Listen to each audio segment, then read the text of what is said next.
role reversal. This is Steven Gilchrist, longtime student. If you haven't met him before, uh, we always have great conversations, like I do with a lot of really amazing people.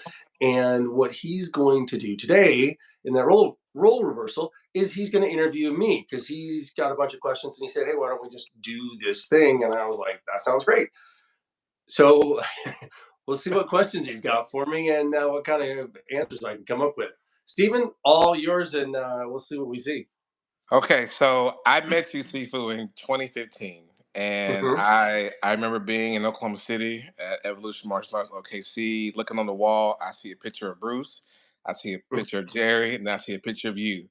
And I never knew until probably 2 or 3 years later how that connection went, and I never knew how long you had studied with Jerry Poteet. I never knew what you were doing prior, and so I just had all these questions, and I'm sure people who know you, who have trained under you, who watch your YouTube channel, they probably have some of these questions as well. So Yeah. thank you All right. for thank you for allowing me to interview you. This is fun.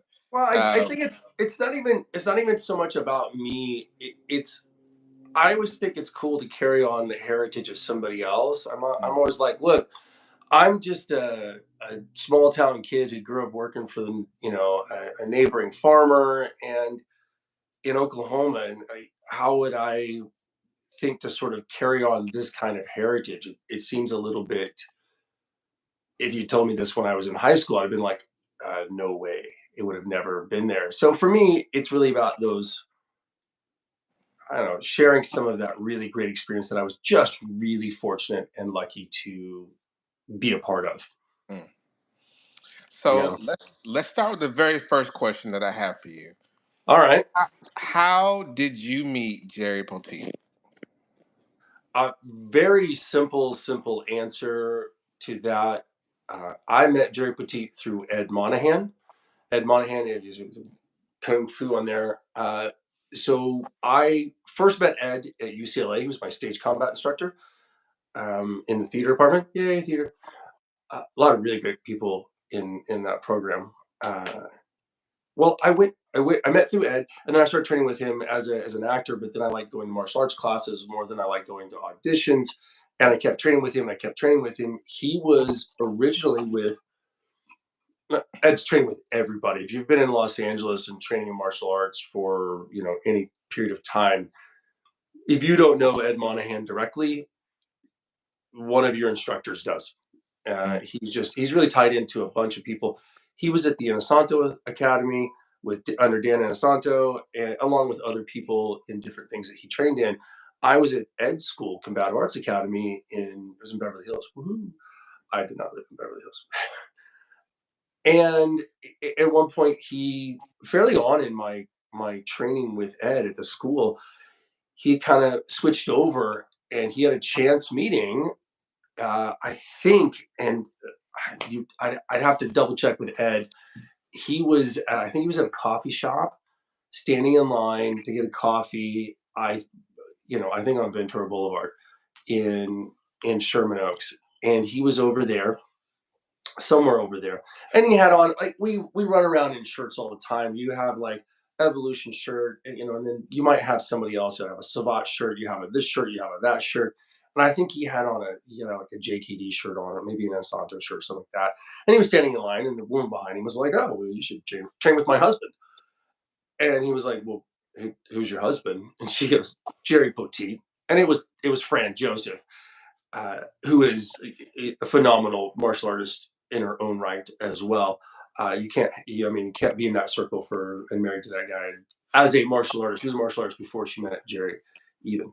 And then that sort of precipitated that relationship, and he started training with Jerry. mhm, At that time, I was already one of his assistant instructors at mhm. the school, and it just sort of became part of it. So when I, I think I first met him, we did it over at Studio City Martial Arts, and Ed hosted a seminar for Jerry for the students to come in and train with Jerry Petit. It was like a 2-day seminar, Mm. and I came into it, and that was in 2000.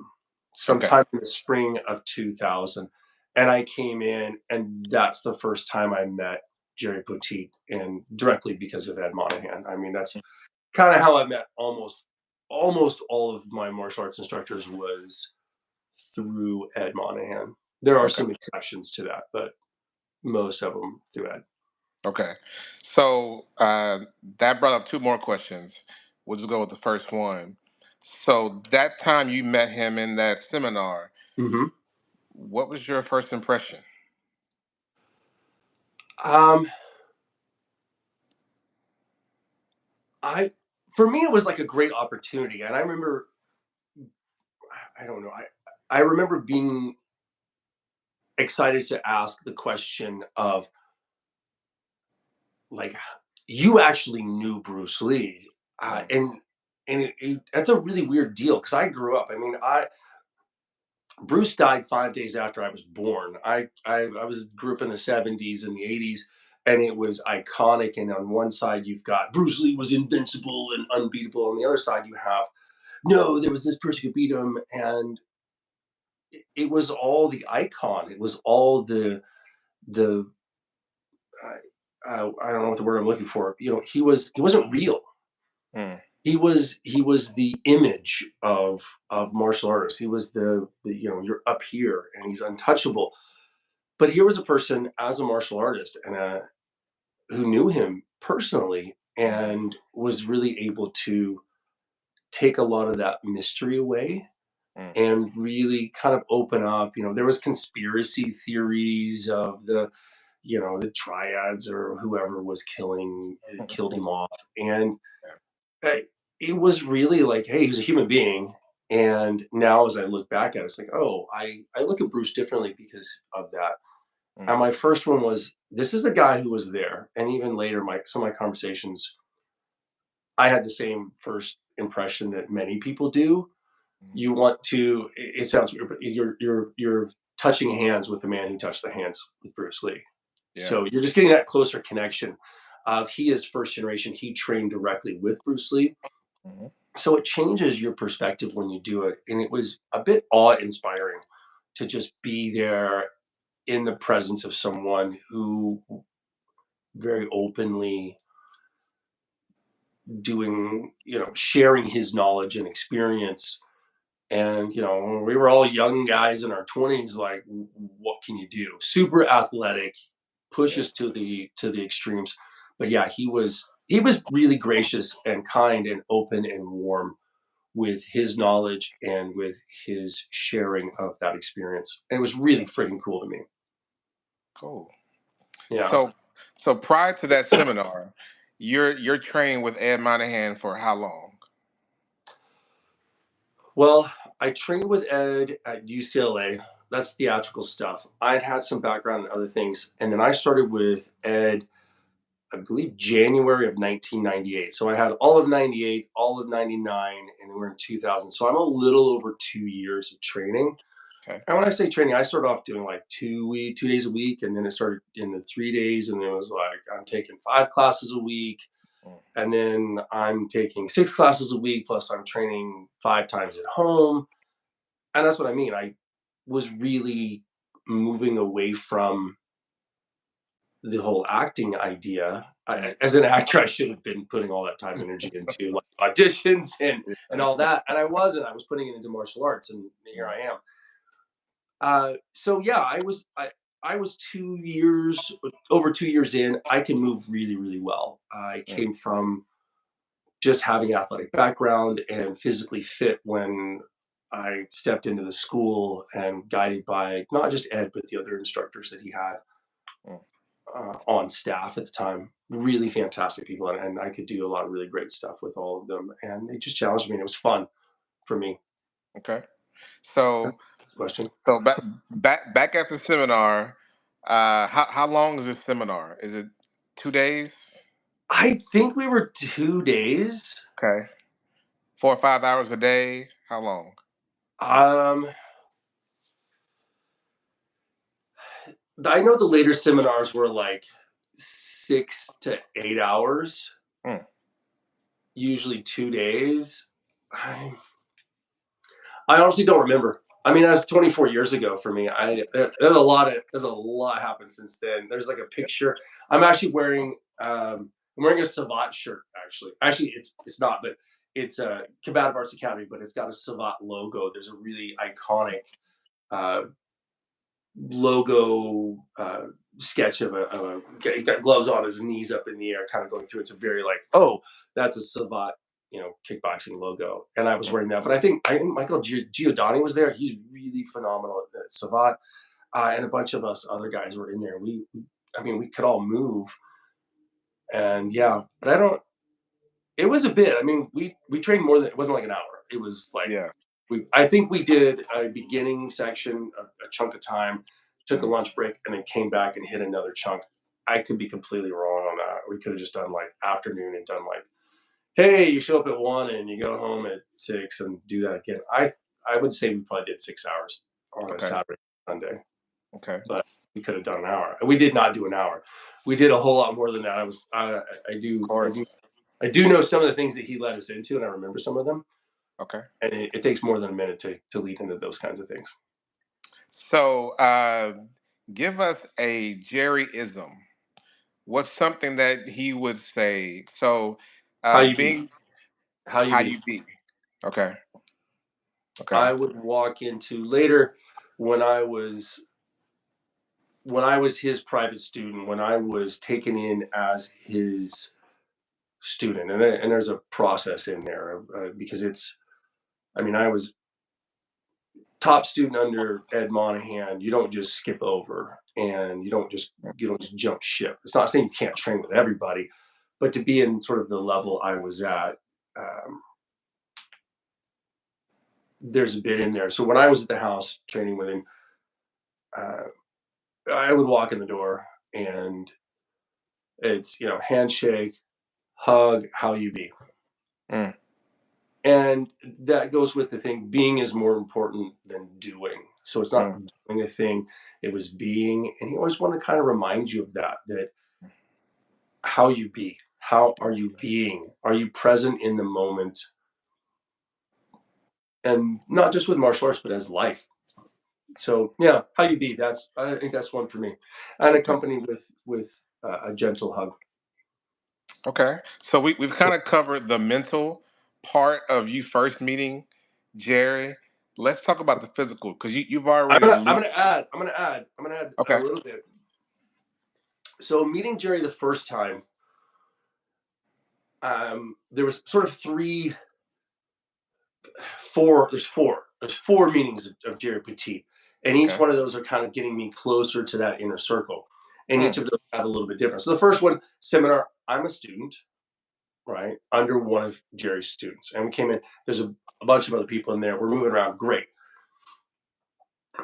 Then coming to the instructor seminars, because I was one of the assistant instructors. What would usually happen for all the instructors like Ed Monahan, who were at the time, I was an instructor at the time under Jerry, then, but Ed was. mhm, I was the plus one. You would have a plus one in there. So Ed would come in plus one. I was the assistant, and you weren't allowed to come in.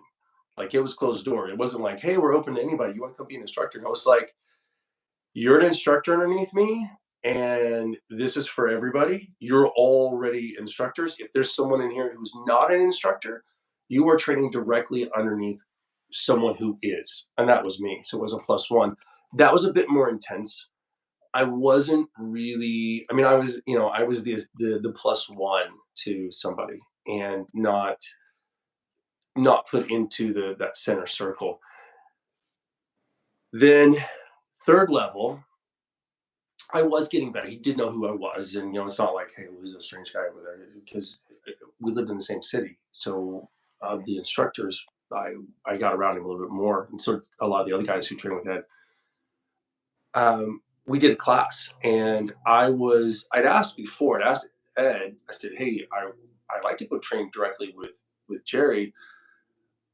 Would that be okay? And he said yes. And then I went and asked Jerry, I said, hey, can I be your student? And he said, well, let me think about it. And he talked to Ed like right away because there's a lot of certificate chasers out in the world.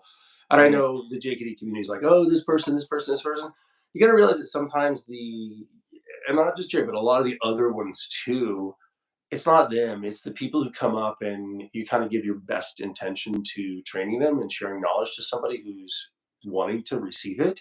Hmm. And then, yay, I've invested in that. And, okay, you're a level one instructor, whatever. And then they're off. So Yeah. there's a lot of that. And Jared had a lot of people do that to him.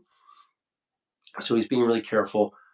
He talked to Ed. Ed said, absolutely. He talked to me about it. So then he said, I got a few things coming in. So do this class. Ed Monahan set up this class, and we did, I think, 12 Saturdays. I don't know. We were doing around 2 to 4 hours in there. I'm going to say more like 4, but it Mm. could have been 2. I don't really remember that Mm. one. But we did like 12 Saturdays in a row. There might have been, there's probably a holiday, 12 Saturdays in a row. Probably there was a holiday somewhere in there. But we did 12 Saturdays. And I remember Jerry knew who I was, but he knew some of the other guys a little bit better. So he would grab somebody else and demonstrate something with them, and then everybody would do it. And I would always just sort of be like, do, do, do, I'm here, I'm here.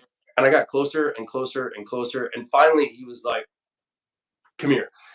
And then he was using me. So about the halfway mark through there, it switched over. And I was the testing dummy for most of the drills, not all of them. I mean, he worked with everybody, but I was used a lot more. And then we got to which was a big deal. Like for me to, if you're watching in the martial arts world, uh, but for me, when you really respect a martial artist, an instructor that you're working with, and they're like up here, you're moving closer and closer and closer, and you're moving that, we call it inner circle. You're moving closer in circles and closer in circles. It's like you're in that inner circle. You're in that close knit. You're privy to far more information Hmm.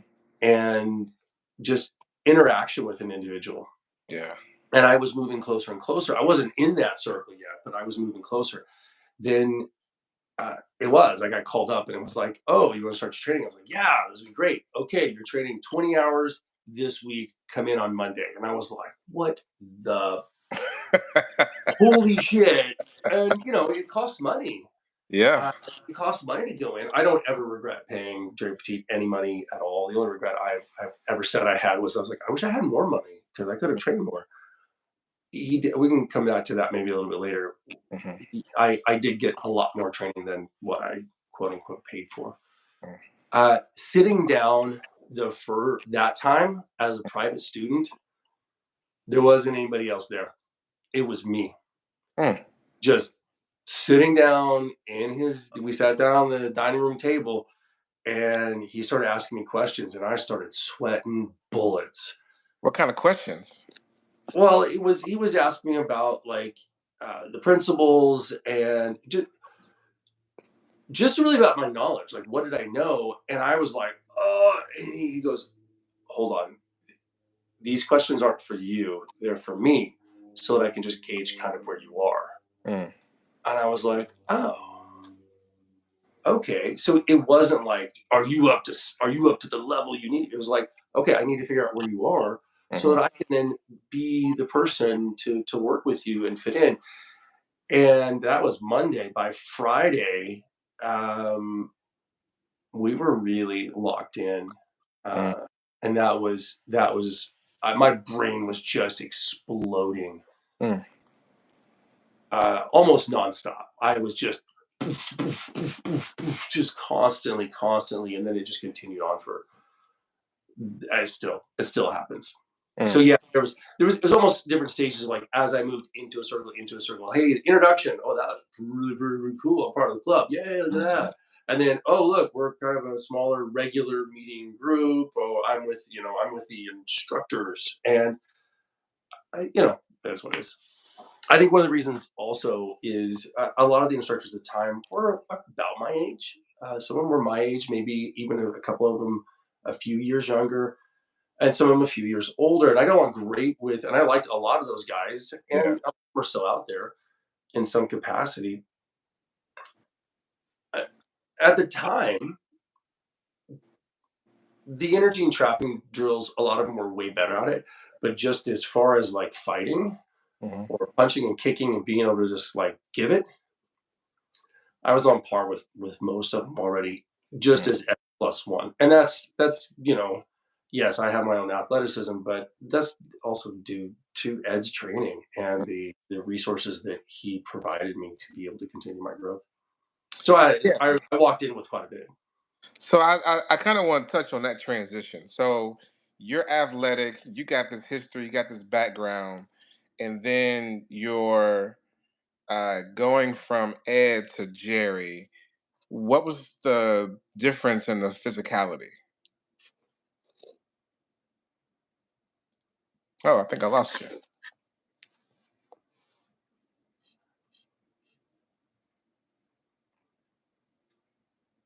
I don't even see you on the screen anymore. I'm not sure what happened.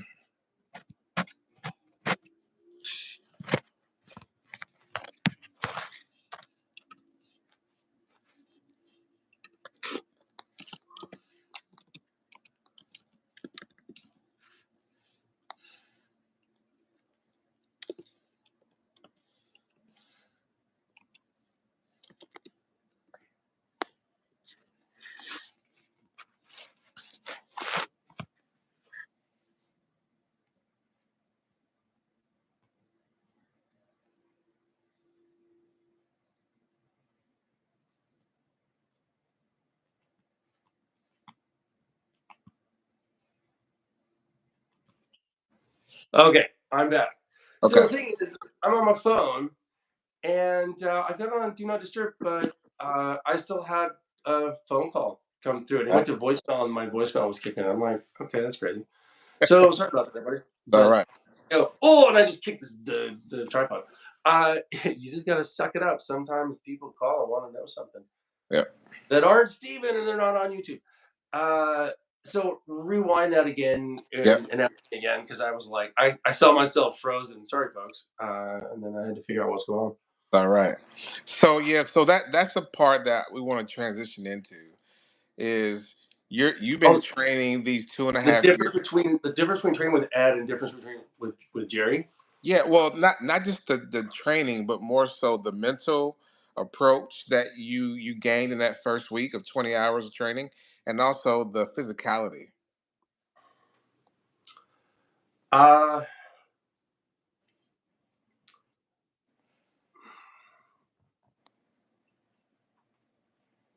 it's a very subjective, and I'm going to put it into to some kind of simple terms. There's a lot more gross motor function with Ed of like, here's punch, here's kick. And with Jerry, it was a lot more subtlety and refinement of movement. But that's only because I had the previous. I already knew how to punch, I already knew how to kick. Hmm. That's because I did all that training already with Ed and the people at Combative Arts Academy.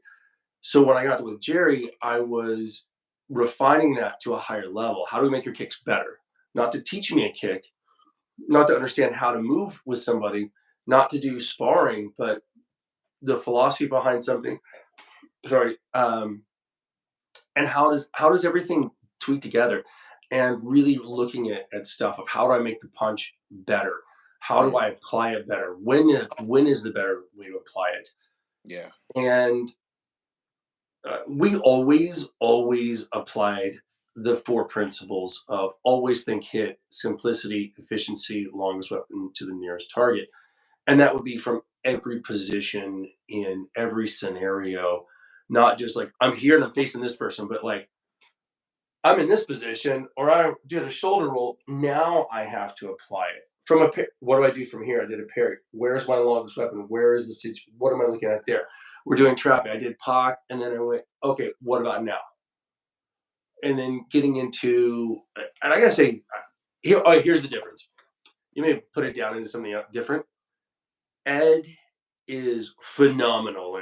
Like if you get a chance to train with Ed Monahan, you're lucky Mm, and you will reap tons of benefits. And then you'll be confused by what I'm going to tell you right now. Ed is really, really good. Jerry was profound, and his touch, his sensitivity, his tactile awareness, his situational awareness in all of that stuff was phenomenal. I mean, at the time when I started training, I was like 185 pounds, maybe mm, 6'1". 6'1.5". Ed at the time was probably 220, 225, solid. 6'2", just a smidge taller than me, a lot beefier than me, a lot more experience, bashed the shit out of everything. Jerry was smaller than me, I was quite a bit taller than he was, and a lot heavier. He was a lot older. I'm Mm. what, 10, 12 years younger than Ed. Like 30 something years younger than Jerry. And he had a liver transplant and an insulin pump because it then messed up and makes him diabetic, all this stuff. And basically, you've got prime monster athlete on one side Mm-hmm. and frail old man on the other side. And I thought Jerry was far more terrifying than Ed. And Mm. I'm pretty sure if you talk to Ed Monahan, he would tell you the exact same thing. Like, oh, jeez. Because he moved with Jerry a lot as well, and it was just one of the benefits. He was just profound. Mm.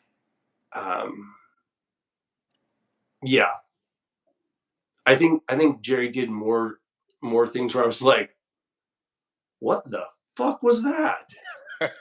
Like, I don't even understand. Like Ed, he would do some stuff, and you're like, "Okay, that was slick and cool. I'm gonna try to figure out I'm gonna try to get myself to that level." With Jerry, sometimes he would do stuff, and you're just like, "I don't really understand what happened just now. I'm confused." And you would have to go back, and then he would show you, and you're like, "Okay, I don't really understand how that even makes sense that you can do that." Mm. Like, but it was an extreme amount of refinement. And like, look, gang, Ed's really good. And even 20 years ago, what are we at now? Yeah, it's all been almost. 20, I almost started out 20 years ago. 18 years ago, yes. Mm. 18 years ago, he was really good back then too. Mm. Just Jerry was on a different level of martial artist. Okay. So, first week, you trained 20 hours. I Um, trained more than 20 hours because 20 hours is what we're supposed to do because Jerry was okay. better in the morning, so we would train, which was rough for me because I was working security at night and I talked to my Mm. partners on security teams and I was like, look, I got to take the early one and then I got to get home. I got to get to bed and then I have to get up and then I have to drive over. I had to hop over the hill from Hollywood to, well, I lived in West LA at the time, from West LA over to the Valley where Jerry was. And I had to be there at 8. So we do 8 to 12, but we'd also go 12:30, 12:15, 12:45. Mm. Oh, you here a little bit early? Come on in. I Wow. wasn't usually there a whole lot early, like 5 minutes early to me, Yeah. because yeah, I was burning kind of at both ends. I think I went home and if I could, I at least rested a little bit before I went to work Mm. in the evening. So my whole shift, my whole week was all topsy turvy that week. Okay. Okay. So, first week, you got these hours trained in with a first generation Bruce Lee student. Hmm. Do you ever have any? Do you have any memory of, like, I did this one thing really really well that first week of training with Jerry? Hmm. Man, you know what? I actually because it's been I went so often Hmm. that the memories are superimposed over each other and they're all just stacked. Da, da, da, da, da.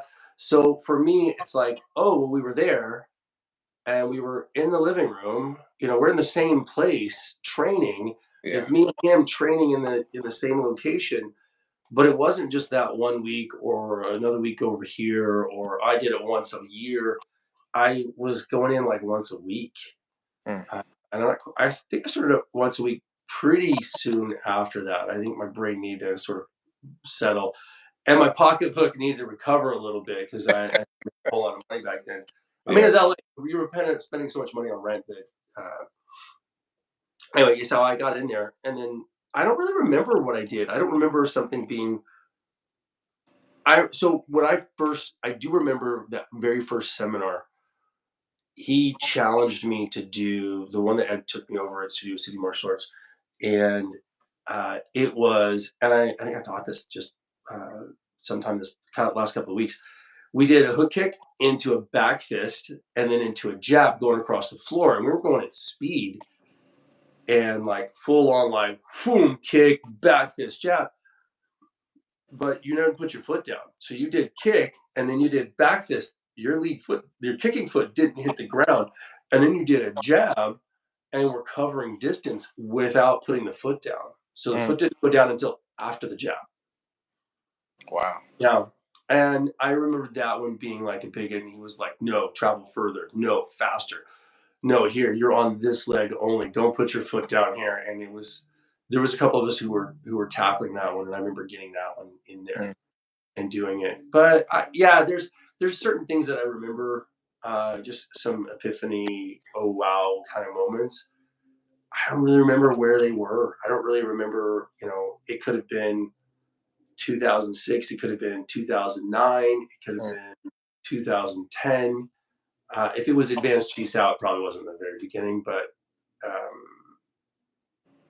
because we did Cheese Out was our jam at the mm. end. So Okay. that was lots of fun. No, I don't remember any. Yeah, I think it's more because there's so many memories that are superimposed on over each other. I Mhm, don't really remember like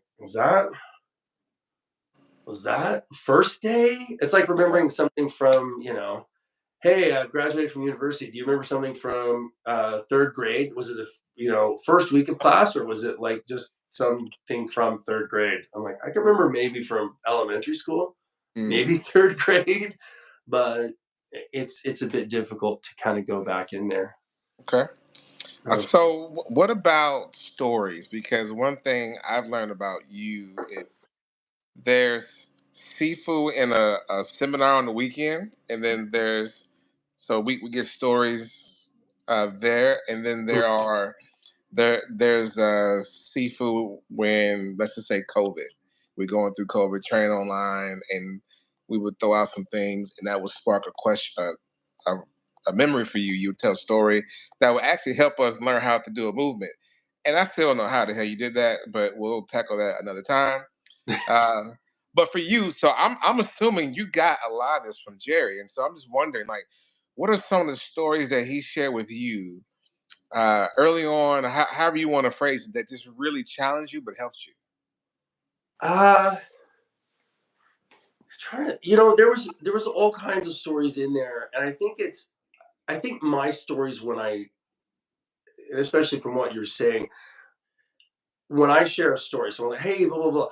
Okay, well, this is when I was with Jerry.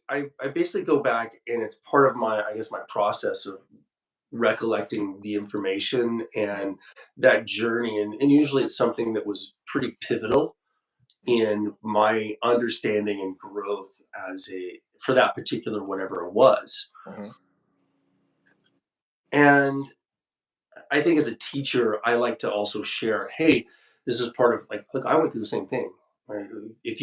If you have a question, I probably had that question too.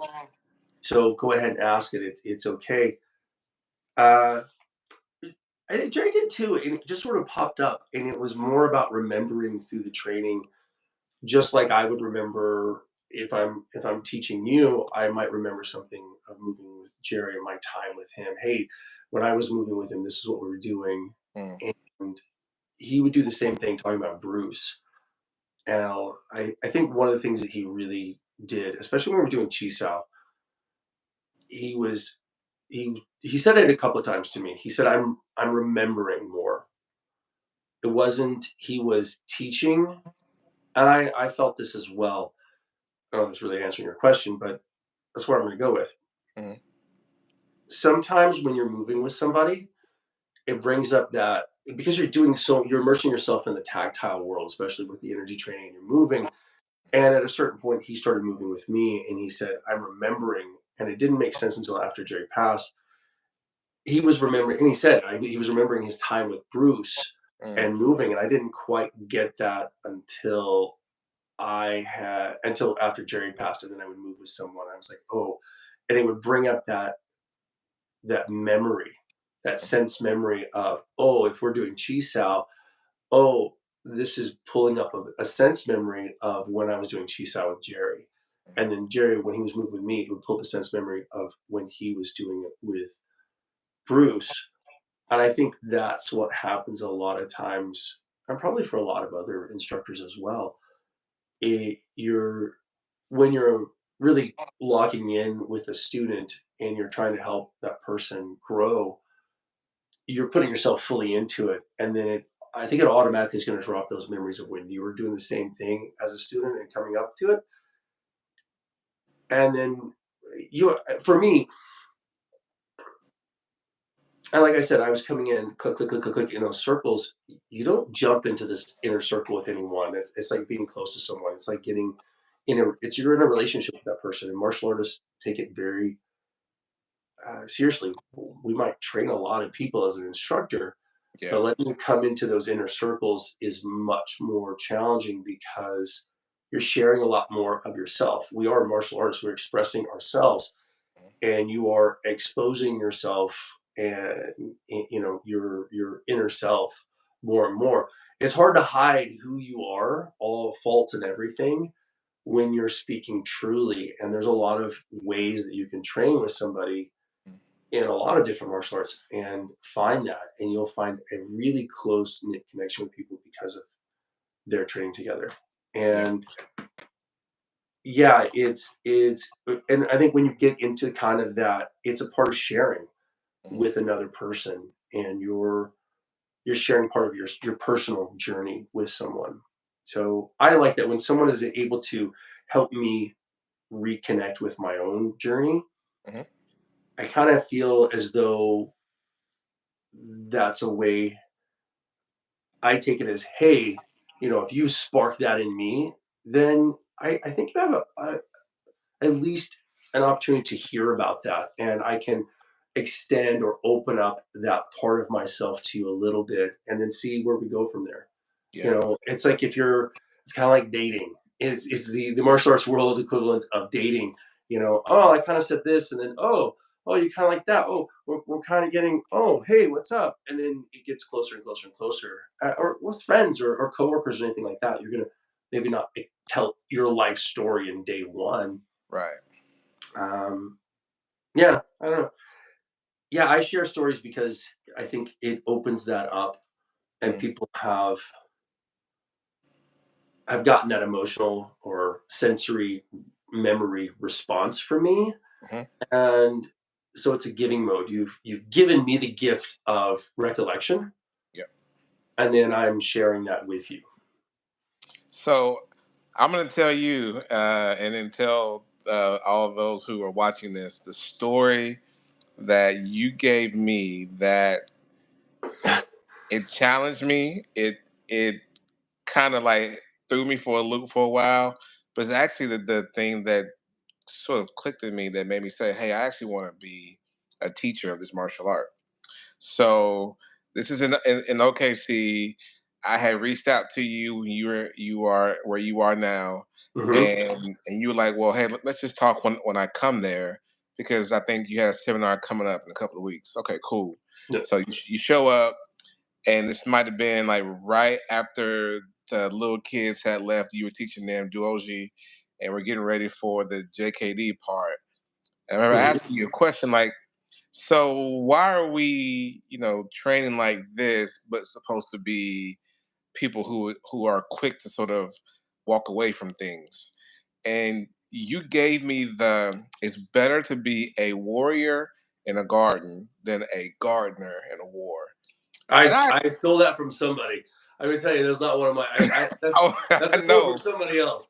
I don't even know who, but somebody else said that one. But it is kind of the saying of, if you have, it's better to be prepared. It's yep, better to have.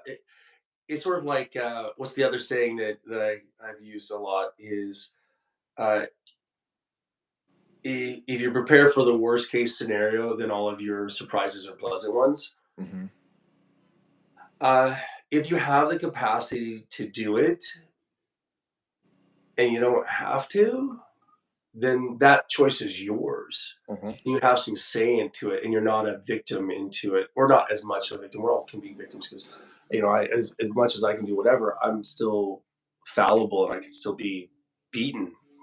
I mean, like you got a car, I can lose, and on my own journey, there's a lot more to that. Of I really enjoy it for a lot of reasons outside of fighting, but it, just the physical and the mental and the emotional challenges and the Mhm. connection with people is, and the give and take going back and forth is all really fantastic for me. I enjoy it. Some people play chess, some people do dancing, some people play a sport together. Martial arts is a way to do it and continue to have fun, and I just really enjoy it. It's my jam. But Yeah.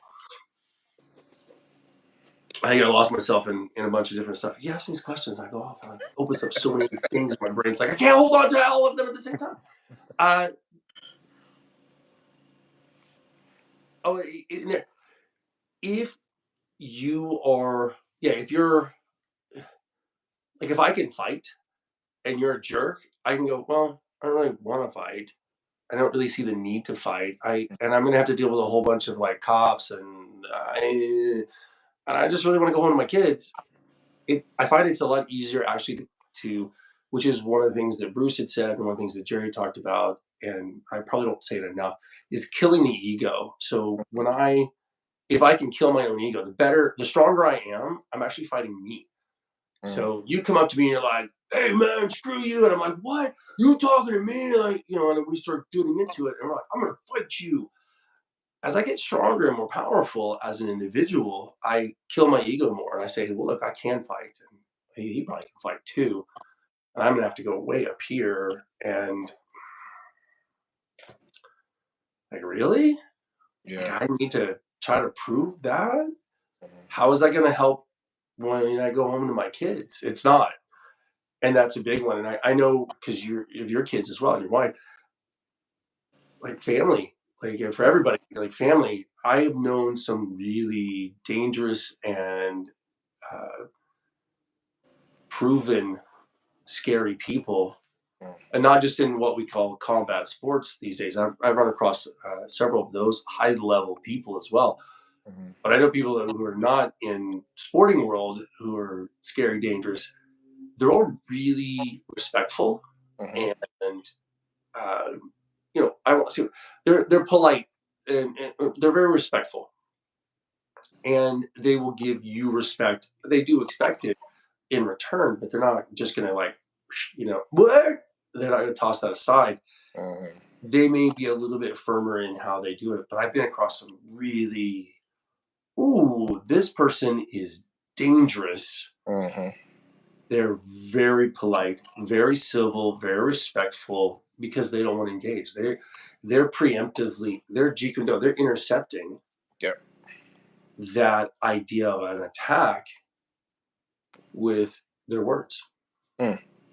How do I reframe that? And I did a lot of that myself. I got to practice that a whole lot Mhm. by bouncing. Someone comes up, and yes, your body language has to be there. Yes, you have to be prepared for it. But I had to, like you're saying, I had to choose. I could throw down. There was a multitude of people in my Hollywood security world, door guy, whatever days. I could have justifiably, you know, justified to work and police for beating the crap out of some people, Yeah. but I didn't. I found other ways, and because of that, because I could talk my way out of things, because I could de-escalate verbally situations. A lot of times because I could sit there, and that's another thing. If you can sit there and go, "Hey, I'm gonna," I can hold my own ground for a little bit longer, and if things go sideways, I'll go. Yeah. And because that confidence is there, I can engage verbally a little bit longer, and I Mm. can attempt a de-escalation verbally a lot for a little bit more effort and a little bit more time, and I might be able to make that connection. Mm. And when you take a situation out I think the other thing is, it's problem solving. We're just problem solving. And if you look at a Yeah. problem, it's not really part of your question, but kind of just going into my own tangents. Sorry, I just hijacked your questions. Uh, if you can, it sort of goes with the teaching thing. If someone comes up in there, as part of your taking your ego out of it. If I take my ego out of it, then I go, there's a problem. It's not that person. It's not me. There's something in between us that is an issue. Mm, And now I take it out. It's not you're attacking me. You're upset. hmm. Okay. What is the cause of you being upset? Now my focus goes here, and verbally, I can express that I am looking at your problem and not at you. And I want to problem solve this. I want to fix this problem, whatever it is. And I think that was a key to a lot of my success. And I owe a lot of that to having the confidence, whether it was justified or not, having the confidence to stand there and engage in discussion, and but also having the outlook of, hey, it's not about me. You son of a what? Hey, buddy, let's figure out what's happening. Mm, What's going on? Talk to me. Hey, why are you upset? What's happening? I'm here. Like that's part of my job is to help you with something on there. And people were like, well, they're just this guy did this. Which guy? Can you tell me what's going on? Let's figure out what's happening. And or it was, and whatever it was, I don't you know, there was I as you say, I never got into situations. And then I was like, oh, except for this time, and then this time. There was a lot. It wasn't a nightly thing of where, like, big things happened, but yeah. there was more than it. I mean, I was running security teams in on Sunset Boulevard and elsewhere in Los Angeles for, like, 7 years. Mm, Shit went down. Like, you can't do that many shifts and not have something happen. right. Otherwise, you're unnecessary. Okay. So Yeah. to wrap up Yeah. the first 6 months, here's how I want to end this interview. When did you begin to notice that your JKD had gotten better? Whether we're talking physically or we're talking mentally, we're talking philosophically, we're talking emotionally. Better than what? Better than where you were before you got in and started training with Jerry. I think that first week of private training took me. I mean, I acknowledged it before, like the refinement was there, Hmm. but it was, I'm using the word again, profound. It was astronomical, the difference. So that first week of training, because it was just a massive immersion and a deep dive, and I didn't have time to really come up and like take a break and go over there. It was just like in being infused into me, Mm, and I moved differently. So you start on a Monday. By the following Monday, I wasn't the same martial artist. I didn't mm, move the same way, and things started really becoming noticeable with all my training partners at Combative Arts Academy very, very quickly. And as I continued to progress, it just it just kept going like this. And that was because my understanding of movement, my outlook and analysis skills of movement had massively improved. So it mm, wasn't just it's something that Ian and I talk about a lot is not just if you're going to improve, you have to learn how to analyze your own movement as well. Because if mm. you're just like completely oblivious to your own movement, then you're not ever going to really get a whole lot better. But if you Yeah. can start really looking at your movement objectively, then you can start having that like, well, is this really am I thinking hit here? Or Mm, is that efficient? Am I putting all of my effort into that goal of scoring that hit and making that the best one? Well, wait a minute. Let me look at my hip. Let me look at my leg. Let me do a little bit of self analysis on there. Okay, is it simple? Wait, did I make that process pretty simple in my brain? Or do I mm, have to really like put a lot of mental energy into it? And sometimes that's just practicing it over and over and over and finding it, as I say, in your own language. So if I have it in my head, it's in Joel, and I use English language. and movement as well, and touch and all that stuff to help you translate it through this medium into you. So for you, translate it into Steven. Yeah. Hey, oh, and that's the aha moment. That's Yeah. the biggest, coolest thing for Yeah. me, the aha moment. And when you and I just would have them all the time, just aha, Yeah. oh, oh. And for everybody, one of my last conversations, and I'll end it with this. One of my last conversations, I'd moved from Los Angeles to Oklahoma, and I'd had a doozy of an aha moment, and I took a whole day to process, and then I called Jerry the next day and was talking to him as I did when I had questions or want to talk to him about stuff. Because anyway, I one of my last conversations with him was, "Are there more?" Because I mean, the aha moment was like that big one, and he said yes, and there have been. He was absolutely right, and I think for everybody, that's what you want to do if you're open to truly exploring something and truly growing. Then you want to have that positive outlook on your own growth. And that means taking your ego out and like, well, am I being as efficient as possible? You might be. That might be your limit. And you need to understand that's your limit. And then how can you break that limit and move on? Or do you need to accept that this is it and somebody else can do move here? So you have to work on your other strengths to compensate for that. And that's okay.